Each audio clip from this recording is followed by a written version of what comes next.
হঠাৎ করেই কেঁপে উঠল পুরো শহর। কয়েক সেকেন্ডের প্রবল কম্পনের পর ভেঙে পড়তে শুরু করল ভবন। একটি শপিং মলের ভেতরে আটকা পড়লেন বহু মানুষ।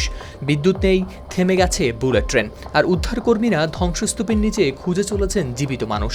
জাপানের কুমামোতোতে 15 বছরের মধ্যে সবচেয়ে শক্তিশালী ভূমিকম্পের পর এখন যেন চলছে সময়ের সঙ্গে লড়াই। দেশটির দক্ষিণাঞ্চলের শহরে আঘাত এনেছে শক্তিশালী 7.1 মাত্রার ভূমিকম্প।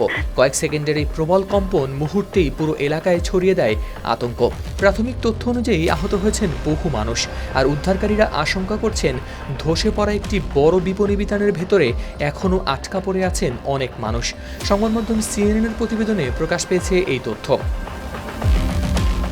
জাপানের আবহাওয়া দপ্তর জানায়, স্থানীয় সময় বিকেল 4টা 27 কিউশু দ্বীপের কুমামোতোতে অঞ্চলে আঘাত হানে এই ভূমিকম্প। সবচেয়ে ভয়াবহ পরিস্থিতির সৃষ্টি হয়েছে কুমামোতোর একটি ইওয়ান বিপণী বিতানে। প্রত্যক্ষদর্শীদের ভাষ্য অনুযায়ী প্রবল কম্পনের পর সেখানে শোনা যায় বিস্ফোরণের শব্দ। এরপর ভবনটির দ্বিতীয় তলার একটি বড় অংশ ধসে পড়ে। AKS অর্জন করল গিনেস ওয়ার্ল্ড রেকর্ডস। AKS উদ্ধারকর্মীরা আশঙ্কা করছেন ধ্বংসস্তূপের নিচে বহু মানুষ আটকা পড়ে থাকতে পারেন।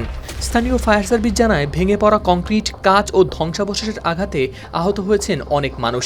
তাদের মধ্যে অন্তত 50 জনকে ভর্তি করা হয়েছে হাসপাতালে। আহতের সংখ্যা আরও বাড়তে পারে বলেও আশঙ্কা করা হচ্ছে। ভূমিকম্পের পরপরই জরুরি সংবাদ সম্মেলন করেন জাপানের প্রধানমন্ত্রী সানায়ে তাকাইচি। তিনি বলেন, এই মুহূর্তে মানুষের জীবন রক্ষা করাই সরকারের সর্বোচ্চ অগ্রাধিকার।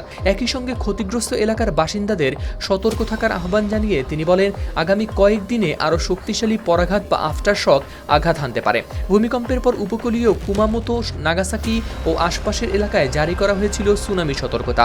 তবে সমুদ্রপৃষ্ঠে বড় ধরনের পরিবর্তনের লক্ষণ না পাওয়ায় প্রায় 2 ঘন্টা পর সেই সতর্কতা প্রত্যাহার করে নেয় জাপানের আবহাওয়া দপ্তর। এদিকে ভূমিকম্পের কারণে কিউশু অঞ্চলের অবকাঠামো পড়েছে বড় ধরনের ক্ষতির মুখে।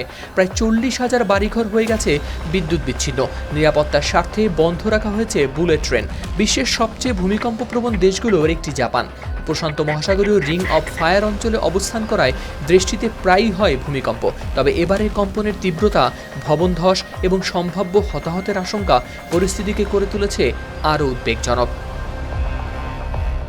হাওলাদার শামীম, RTV।